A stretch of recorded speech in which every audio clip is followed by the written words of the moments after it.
سفر طویل ہے، راہ نجات چھوٹی ہے، علی کا ذکر بہت ہے، حیات چھوٹی ہے۔ دنیا اسلام میں عراق کو خصوصی اہمیت حاصل ہے۔ یہ وہ سرزمین ہے جہاں پہلا قدم جس ہستی نے رکھا وہ آدم علیہ السلام تھے۔ مشرق، مغرب، شمال، جنوب، ہر سمت مقدس مقامات ہیں جہاں پیغمبر، نبی، امام اور اولیاء مدفون ہیں۔ بغداد میں امام موسیٰ کاظم، امام تقی جواد کا روضہ ہے۔ شیخ عبد القادر جیلانی کا مزار بھی یہیں ہے۔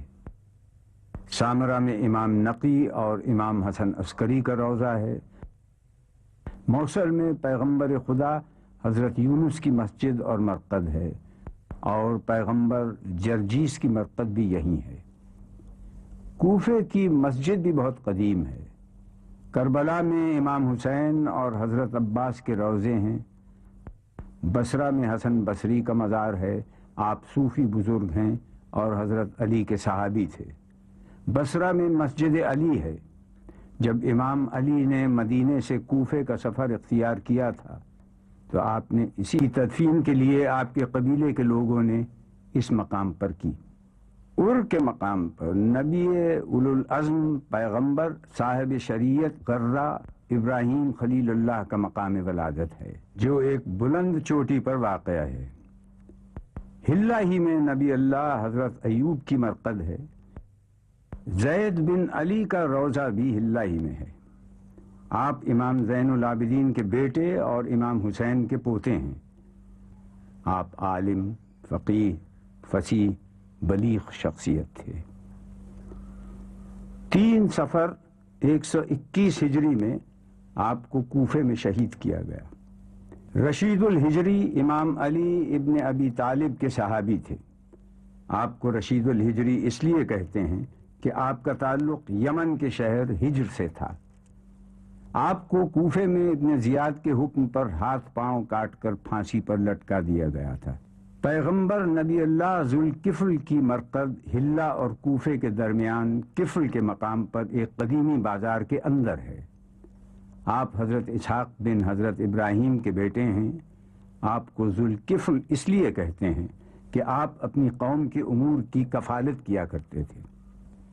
عالم اسلام میں مسجد کوفہ کا شمار 4 بڑی مساجد میں ہوتا ہے، جس میں مسجد الحرام، مسجد نبوی اور مسجد اقصی شامل ہیں۔ مسجد کوفہ کو پہلی بار حضرت آدم نے معین کیا۔ مسجد کوفہ میں داخل ہونے کے 4 قدیمی دروازے تھے جو بند ہیں: باب الانمات، باب سدرہ، باب کندہ اور باب الفرج وہ دروازہ تھا جہاں سے امام علی اپنے گھر سے مسجد میں داخل ہوتے تھے۔ اب داخلے کے 3 در ہیں۔ پہلا در باب الفیل ہے، جس کا قدیمی نام باب ثوبان تھا۔ اس کے معنی اژدہے کے ہیں۔ دوسرا باب الرحمہ ہے، یہ نیا دروازہ بنایا گیا ہے۔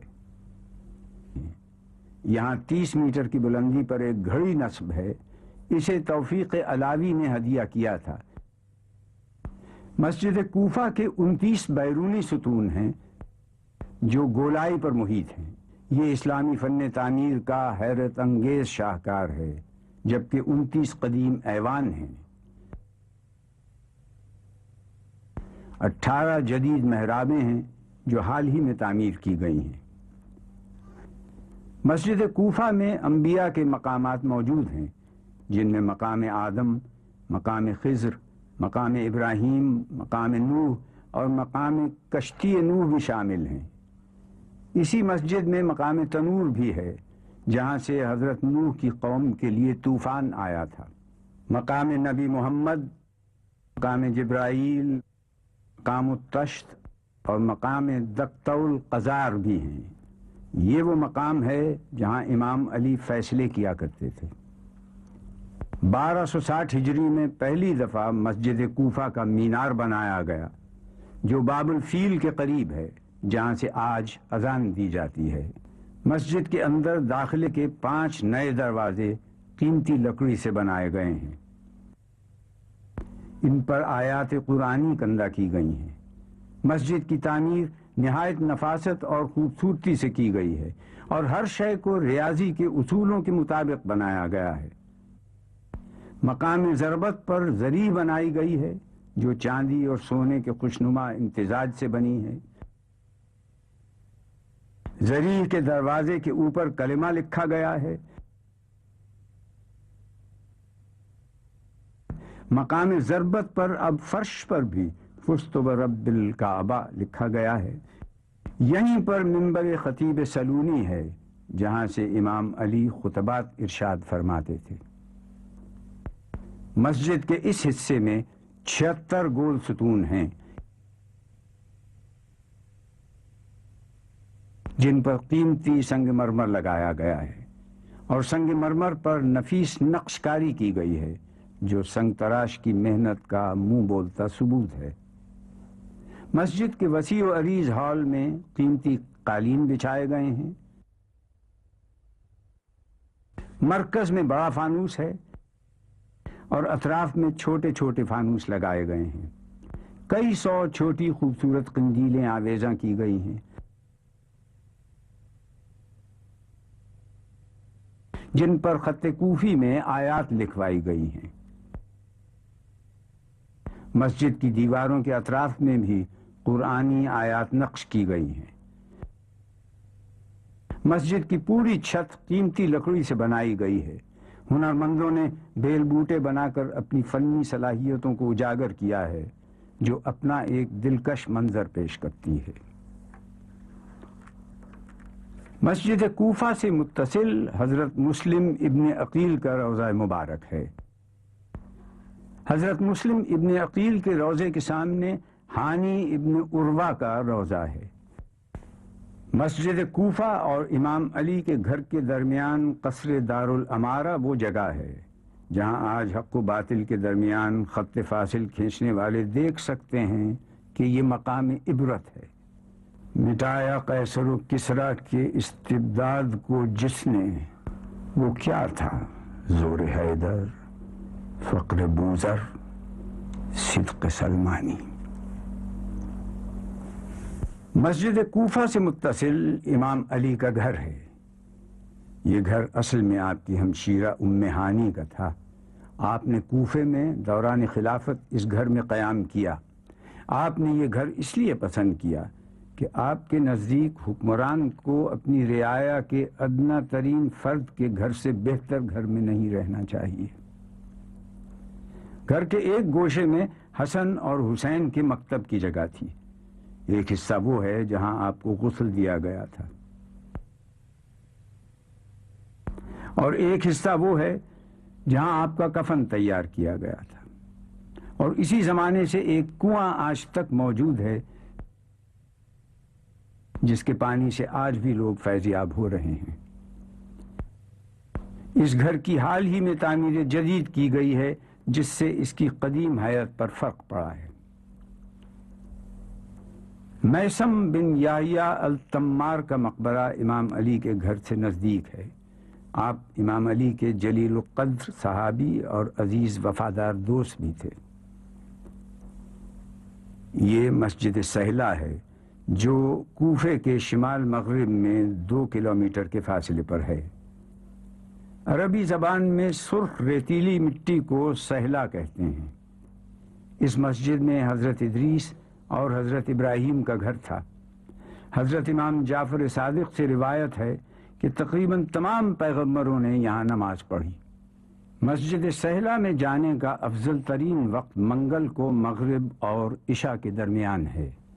اسی مسجد میں 2 اہم ترین مقامات ہیں جن میں مقام صاحب الزماں اور دوسرا مقام امام زین العابدین ہے۔ اس کے علاوہ مقام امام جعفر صادق، مقام نبی ابراہیم، مقام ادریس اور مقام عیسیٰ موجود ہیں۔ موجودہ حکومت نے مسجد سہلہ کی ازسر نو تعمیر کا حکم دیا ہے۔ تعمیراتی امور میں اس بات کو ملحوظ خاطر رکھا جا رہا ہے کہ مسجد کی قدیم وضع میں کوئی تبدیلی نہ ہو اور لوگوں کو جدید سہولتیں بھی مہیا کی جا سکیں۔ مسجد حنانہ کوفے کی قدیم مساجد میں سے ایک ہے۔ یہ وہ مسجد ہے جہاں امام حسین اور شہدائے کربلا کے سرہائے اقدس رکھے گئے تھے۔ حضرت کمیل ابن زیاد کا مقبرہ بھی مسجد حنانہ کے نزدیک ہے۔ کمیل حضرت علی کے خاص صحابی تھے اور امام علی نے آپ کو دعائے خضر کی تعلیم دی تھی اور اسے دعائے کمیل اور دعائے خضر بھی کہتے ہیں۔ کوفے سے نجف 5 میل کے فاصلے پر مغرب کی سمت واقع ہے۔ خیرہ نہ کر سکا مجھے جلوہ دانش فرنگ، سرما ہے میری آنکھ کا خاک مدینہ و نجف۔ آپ کے والد حضرت ابو طالب نے آپ کا نام اپنے جد قصہ ابن کلاب کے نام پر زید رکھا اور والدہ فاطمہ بنت اسد نے اپنے پدر اسد کے نام پر حیدر تجویز کیا۔ اسد اور حیدر دونوں کے معنی شیر کے ہیں۔ پیغمبر اکرم صلی اللہ علیہ وسلم نے آپ کا نام علی رکھا، جس کا مطلب ہے رفعت اور سربلندی۔ تاریخ عرب میں اس سے قبل یہ نام کسی کا نہ تھا۔ آپ پیغمبر اسلام کے سائے تربیت میں پروان چڑھے، انہی کے مکتب رشد و ہدایت میں تعلیم و تربیت کی منازل طے کیں۔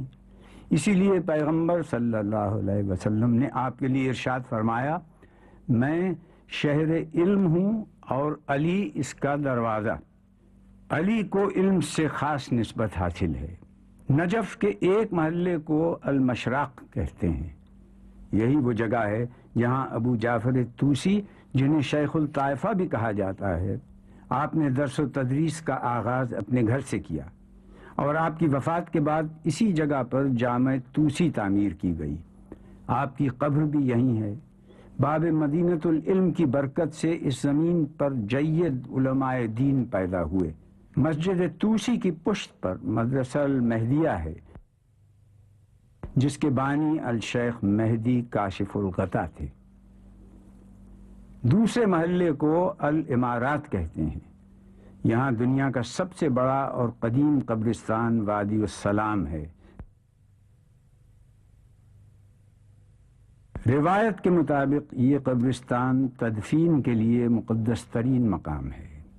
امام علی نے اس زمین کو خرنق سے لے کر ہیرا تک اور ہیرا سے کوفہ تک 40,000 درہم میں خریدا تھا۔ وادی السلام میں تمام قبور تقریباً ایک جیسی ہیں، لیکن وہ قبور جن پر سبز گنبد ہے وہ پیغمبر، نبی اور اولیاء اللہ کی نشاندہی کرتی ہیں۔ نبی اللہ ہود اور نبی اللہ صالح کی مرقد بھی یہی ہے۔ حضرت ہود کا نسب حضرت سام بن نوح سے ملتا ہے۔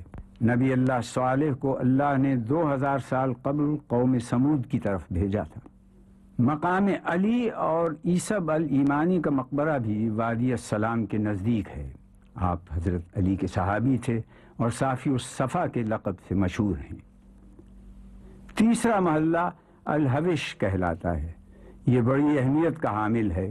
یہاں جامع ہندی، مدرسہ حکیم اور نجف کے قدیمی مدارس ہیں، جہاں دنیا بھر سے طلباء تحصیل علم کے لیے آتے ہیں اور اس جگہ کے فیضان سرچشمہ ہدایت سے مستفیض ہوتے ہیں۔ یہیں پر مکتبہ حکیم ہے، جسے آیت اللہ محسن الحکیم نے 1960 میں قائم کیا تھا۔ اس لائبریری میں تقریباً 40,000 سے زائد عربی اور دیگر زبانوں میں کتب موجود ہیں۔ اس کے علاوہ قدیم مخطوطات کا بیش بہا نایاب علمی ذخیرہ بھی موجود ہے۔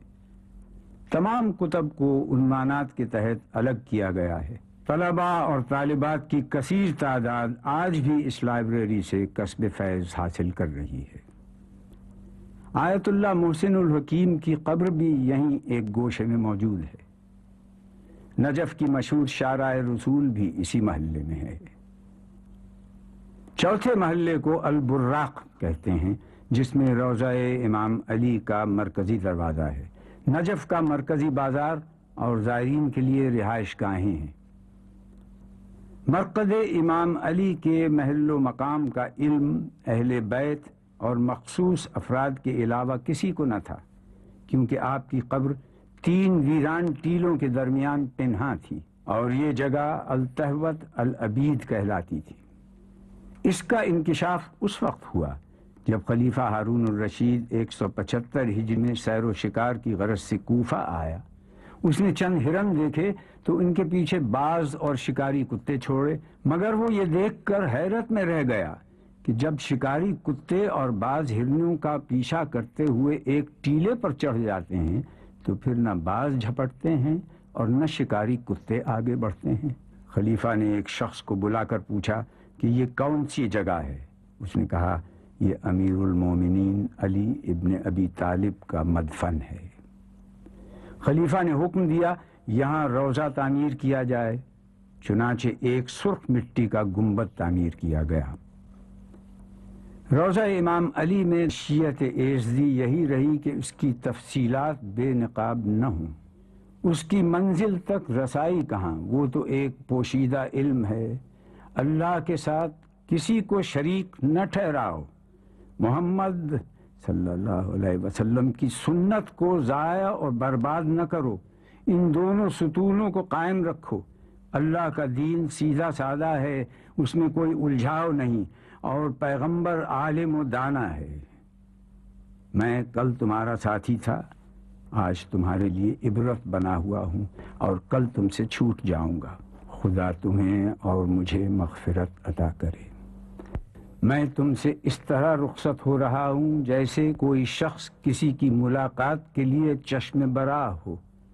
کل تم میرے اس دور کو یاد کرو گے اور میری نیتیں کھل کر تمہارے سامنے آ جائیں گی، اور میری جگہ کے خالی ہونے اور دوسرے کے اس مقام پر آنے سے تمہیں میری قدر و منزل کی پہچان ہوگی۔ علی قائم اللیل اور صائم النہار تھے۔ ماہ رمضان کی 19ویں شب وہ تھی جس کا آپ کو بے چینی سے انتظار تھا۔ ہر روز روزہ رکھتا تھا وہ سرور عرب، ذکر خدا میں کٹتی تھی رو کر تمام شب۔ دنیا میں تھے پر ان کو نہ دنیا کی تھی طلب، فرماتے تھے یہ آتا تھا وقت نماز جب، میں کیا ہوں بندگی ہے میری کس شمار میں، عاجز ہوں میں عبادت پروردگار میں۔ نماز فجر کا وقت آیا، آپ اپنے گھر سے مسجد کوفے میں تشریف لائے، اذان فجر دی۔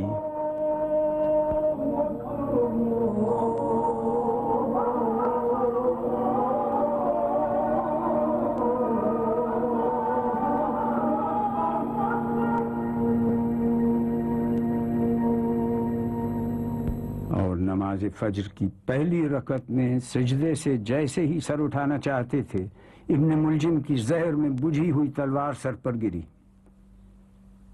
سر مبارک شگافتہ ہو گیا۔ مسجد میں شیر حق کا دوپارہ ہوا جو سر، ایک بار کانپنے لگے مسجد کے بام و در، ابلا لہو کہ ہو گئی محراب خون سے تر، ایک زلزلہ سا بس ہوا نازل زمین پر، گردوں پہ جبرائیل پکارے غز ہوا، مسجد میں قتل آج امیر عرب ہوا۔ اور آپ نے بے ساختہ فرمایا رب کعبہ کی قسم میں کامیاب ہو گیا، اور مٹھی بھر مٹی اٹھا کر آیت کی تلاوت کی اور کہا ہم نے تمہیں زمین سے پیدا کیا اور زمین کی طرف پلٹائیں گے اور اسی سے دوبارہ نکالیں گے۔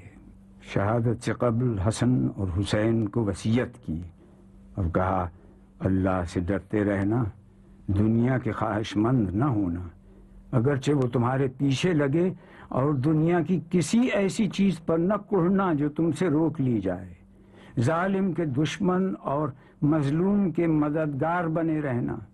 میں تم سب کو وصیت کرتا ہوں کہ اللہ سے ڈرتے رہنا اپنے معاملات درست اور آپس کے تعلقات کو سلجھائے رکھنا، کیونکہ میں نے تمہارے نانا رسول صلی اللہ علیہ وسلم سے سنا ہے کہ آپس کی کشیدگیوں کو مٹانا عام نماز روزے سے افضل ہے۔ اپنے پروردگار کے گھر کو خالی نہ چھوڑنا، کیونکہ اگر اسے خالی چھوڑ دیا تو پھر عذاب سے مہلت نہ پاؤ گے۔ جان و مال اور زبان سے راہ خدا میں جہاد کرنا تم پہ لازم ہے کہ آپس میں میل ملاپ رکھنا اور ایک دوسرے کی اعانت کرنا۔ خبردار ایک دوسرے کی طرف سے پیٹھ پھیرنے اور تعلقات توڑنے سے پرہیز کرنا۔ نیکی کا حکم دینے اور برائی سے منع کرنے سے کبھی ہاتھ نہ اٹھانا، ورنہ بد کردار تم پر مسلط ہو جائیں گے۔ پھر دعا مانگو گے تو قبول نہ ہوگی۔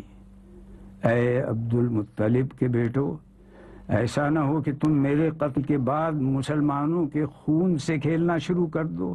دیکھو، میرے بدلے میں صرف میرا قاتل ہی قتل کیا جائے، اور جب میں اس کی ضرب سے مر جاؤں تو اس کی ضرب کے بدلے میں اس کو ایک ہی ضرب لگانا، اس شخص کے ہاتھ پیر نہ کاٹنا، کیونکہ میں نے رسول خدا سے سنا ہے کہ خبردار کسی کے بھی ہاتھ پیر نہ کاٹو، اگرچہ وہ کاٹنے والا کتا ہی کیوں نہ ہو۔ آخری الفاظ جو آپ کی زبان سے ادا ہوئے وہ سورہ احزاب کی آیت تھی جس کی ابتدا میں تلاوت کی گئی تھی۔ اس کا ترجمہ یہ ہے: یہ سب پیغمبر گزشتہ ایسے تھے کہ اللہ کے احکام کو پہنچایا کرتے تھے، اس باب میں اللہ ہی سے ڈرتے تھے اور اللہ کے سوا کسی سے نہ ڈرتے تھے، اور اللہ حساب لینے کے